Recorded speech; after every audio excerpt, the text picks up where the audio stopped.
میرے بھائیو، یہ جو سورۃ البقرہ کی آیت نمبر 120 ہے، یہ بہت اہم ترین آیت ہے جس میں اللہ تعالیٰ نے العلم کی اہمیت کے اوپر زور دیا ہے۔ پچھلے دنوں آپ کو پتہ ہے کہ ایک بریلوی عالم کی جانب سے علم کی توہین کی گئی، اس کے جواب میں میں نے علم کی فضیلت کے اوپر چند ایک آیات اور احادیث کوٹ کی تھیں۔ ان میں سے ایک آیت، بنیادی آیت یہی تھی جو سورۃ البقرہ کی آیت نمبر 120 ہے، جس میں اللہ تعالیٰ نے جو انبیاء کا العلم ہے، جو وحی کے ذریعے نبیوں کو دیا جاتا ہے، اس کی امپورٹنس کے اوپر بڑے زوردار انداز کے اندر ایمفسائز کیا ہے۔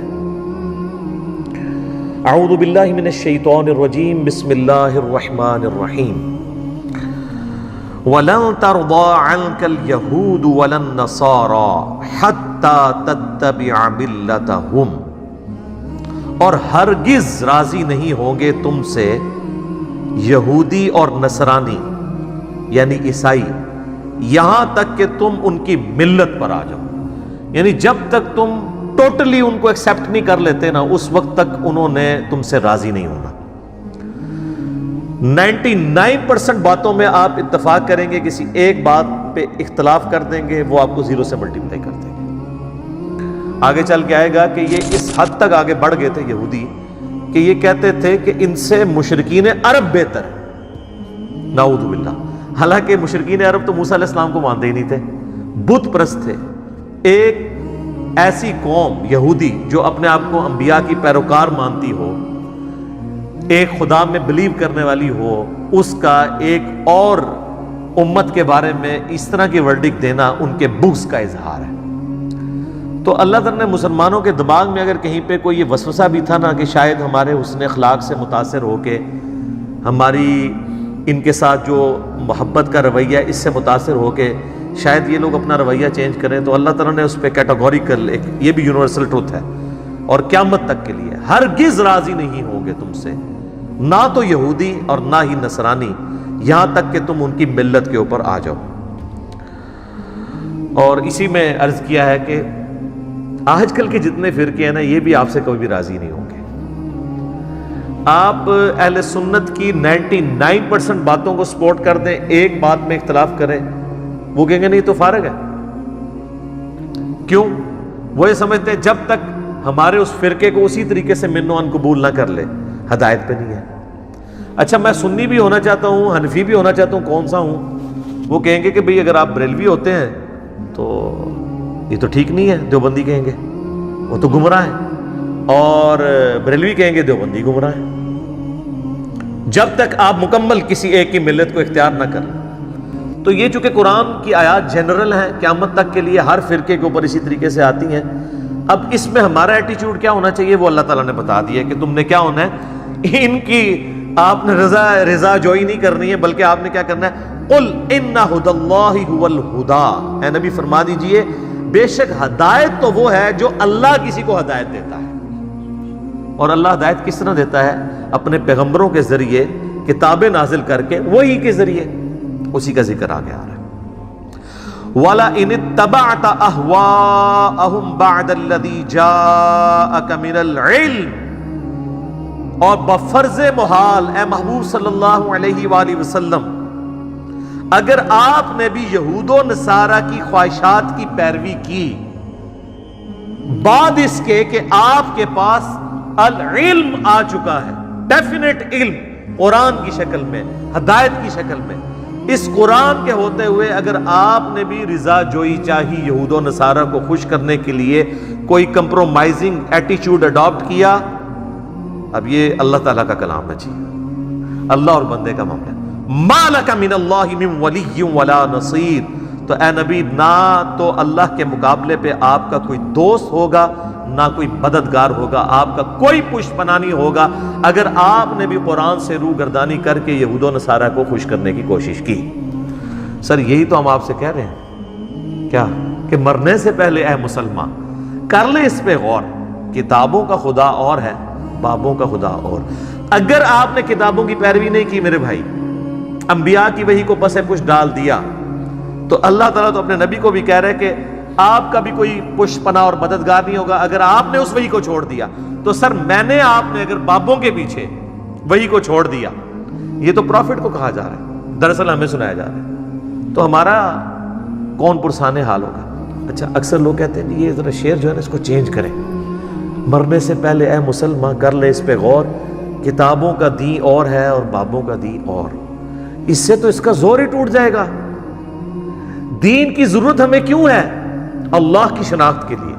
اصل بون آف کنٹینشن ہے نا جو ایشو, وہ ہے کہ اللہ نے یہ کائنات بنائی اپنے تعارف کے لیے, اور اپنا تعارف کروایا اس نے انبیاء کے ذریعے. انبیاء کو دی ہیں اس نے کتابیں, اور وہ کتابیں انبیاء نے امت تک پہنچائی ہیں. کس لیے؟ دین پہ چلنا مقصد تھا؟ نہیں, دین تو ایک راستہ ہے, مقصد اللہ تک پہنچنا.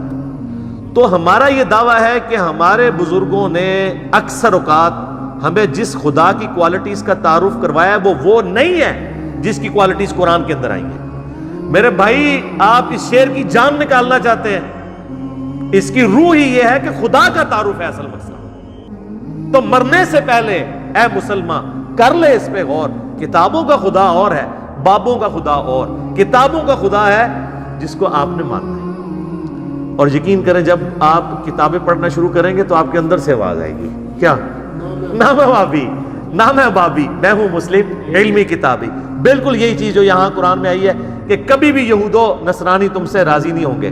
تو آپ لوگوں کو میں کہہ دوں کبھی بھی آپ سے نہ وہابی راضی ہوں گے نہ بابی راضی ہوں گے جب تک کہ آپ ان کی ملت پہ نہ آ جائیں. تو سر چھوڑ دیں, اعلان برات کر دیں اور کتابوں کے دین کے اوپر آ جائیں. یہاں العلم اللہ نے کہا ہے قرآن کو, سنت کو. اس میں اللہ تعالیٰ کے مزاج کا بھی پتہ چلا کہ اللہ تعالیٰ صرف وہ دین آپ سے ایکسیپٹ کرے گا جو العلم کی بنیاد پہ ہوگا بس. باقی اگر کوئی کہتا ہے میرا وجدان, میری کیفیات, میرا سوز و گداز, میرا دل نہیں مانتا, اس کو تو اسلام نے 0 سے ملٹیپلائی کر دیا. یہ بالکل ذہن میں ڈالنے بات. دل کے ماننے کے اوپر جائیں گے تو کئی ایک چیزیں, اگر میں آپ سے دل کے مان, تو یہ کئی لوگ ہیں جو یہ کہتے ہیں دل, جی ہمارا دل نہیں مانتا کہ اللہ تعالیٰ ایک شخص کو صرف 60 سال کی زندگی شرک پر گزارنے کی وجہ سے, کفر پہ گزارنے کی وجہ سے ہمیشہ کی دوزخ میں پھینک دے گا. عدل کا تقاضا تو یہ ہے کہ 60 سال کے بدلے دوزخ بھی 60 سال ہو. تو اب میں آپ کے دل کو, آپ کی کیفیات کو, آپ کی وجدان کو مانوں یا اس قرآن کو مانوں کہ انہ من یشرک باللہ فقد حرم اللہ علیہ الجنہ ومأواہ النار وما للظالمین من انصار. اس میں میرا ایک یوٹیوب پہ کلپ بھی اپلوڈڈ ہے. کیا دوزخ ختم کر دی جائے گی؟ بعض لوگوں نے قرآن حکیم کی ایک آیت سے غلط رزلٹ نکالا تھا, تو میں نے اس کا انٹلیکچوئل جواب دیا تھا باقی آیات کی روشنی میں. تو العلم کی پیروی کرنی ہے. انما یخشی اللہ من عبادہ العلماء, اہل علم کو صرف معرفت. یہ ڈگری والی علماء کی بات نہیں ہو رہی. اگر وہ کہتا ہے ڈگری والی علماء کی بات ہو رہی ہے تو بریلویوں سے پوچھیں کہ کیا دیوبندیوں کے علماء جنت میں جائیں گے؟ کہ نہیں. دیوبندیوں سے بریلویوں کے بارے میں پوچھیں, سنی سے شیعہ کے بارے میں, شیعہ سے سنی کے بارے میں. تو لہٰذا یہ پھر اس کا مطلب ہے کہ یہ وہ نہیں ہے.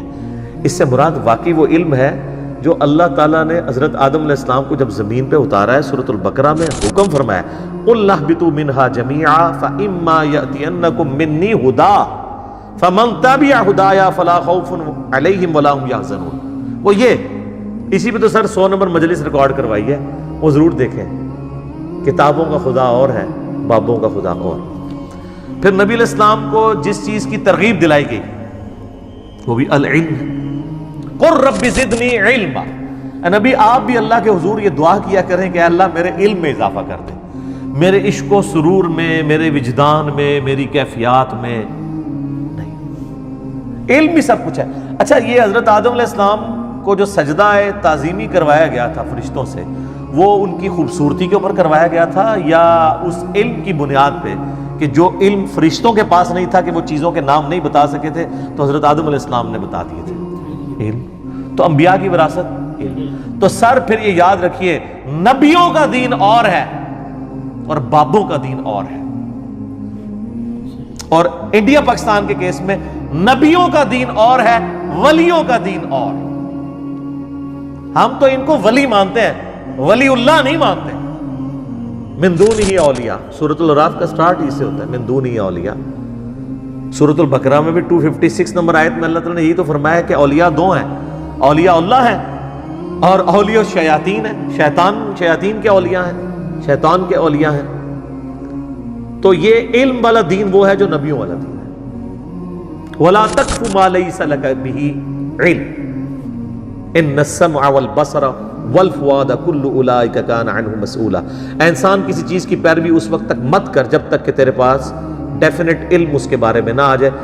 بے شک آنکھ، کان، عقل اس کے بارے میں پوچھا جائے گا، ان کو یوز کر کے تم نے حق بات تک پہنچنے کی کوشش کیوں نہیں کی؟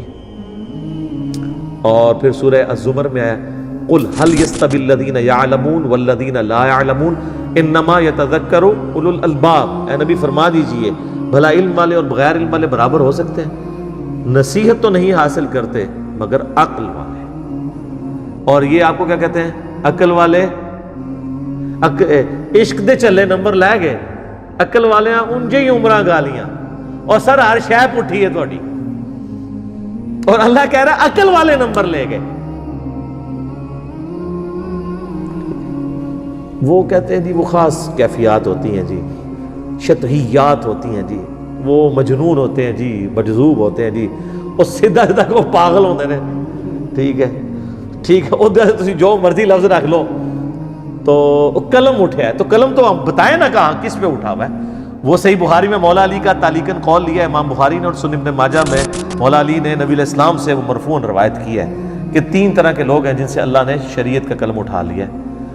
نمبر 1 جو نابالغ ہے، نمبر 2 سویا ہوا شخص، اور نمبر 3 جو پاگل ہے یا مجذوب ہے یا مجنون ہے، یا وہ آپ کہہ لیں کہ ایک عشق کے اندر ڈوب گیا ہوا ہے، ٹھیک ہے، قلندر ہو چکا ہوا ہے، جو مرضی نام رکھ لیں۔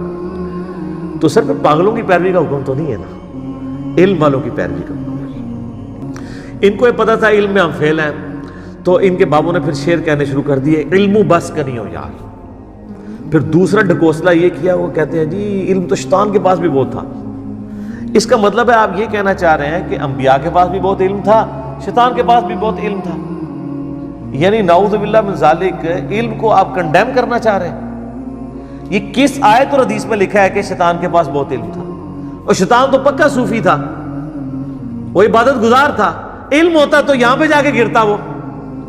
تو پیر نصیر الدین نصیر صاحب جو ان کے اپنے گھر کے بڑے گواہ ہیں، انہوں نے ان کی خوب مٹی پلید کی ہے۔ انہوں نے ایک کتاب لکھی ہے کیا ابلیس عالم تھا، چھوٹا سا کتاب چاہے، تو انہوں نے کہا کہ تم لوگ علم حاصل کر نہیں سکے، نہ علم پہ چل سکے ہو، تو وہ کبوتر کی طرح آنکھیں بند کرو، جیسے وہ انگور کھٹے ہیں، انگوروں تک پہنچ تو نہیں سک رہے، تو یہ کہنا شروع کر دو کہ انگور ہی کھٹے ہیں۔ علم حاصل نہیں کر سکے تو کہنا شروع کر دیں علم کو چھوڑ ہی دو۔ تو اب پھر آپ حالت دیکھ لیں لوگوں کے، نہ ان کا قول، نہ ان کا فعل، نہ ان کا کردار کوئی انبیاء والا ہے۔ ہاں دستاریں جبے شبے دیکھ لیں، وہ بھی جب ویڈیوز لیک ہوتی ہیں تو آپ دیکھ لیں وہ کیا کچھ ہو رہا ہوتا ہے۔ وہ صرف اسی طرح کی ڈریسنگ ہے جس طرح کے ٹی وی ایکٹر جو ہیں وہ ڈریسنگ کر کے آگے بیٹھ جاتے ہیں۔ دین پہ چلنا تو بڑا مشکل کام ہے۔ تو علم کی توہین اس اعتبار سے کرنے والوں کو ہوش کے ناخن لینے چاہیے۔ باقی میرا آپ وہ کلپ دیکھ لیں، رپلائی ٹو ڈاکٹر اشرف آصف جلالی آن علم کے بارے میں جو انہوں نے توہین کی ہے، تو انشاءاللہ آپ کو پتہ چل جائے گا۔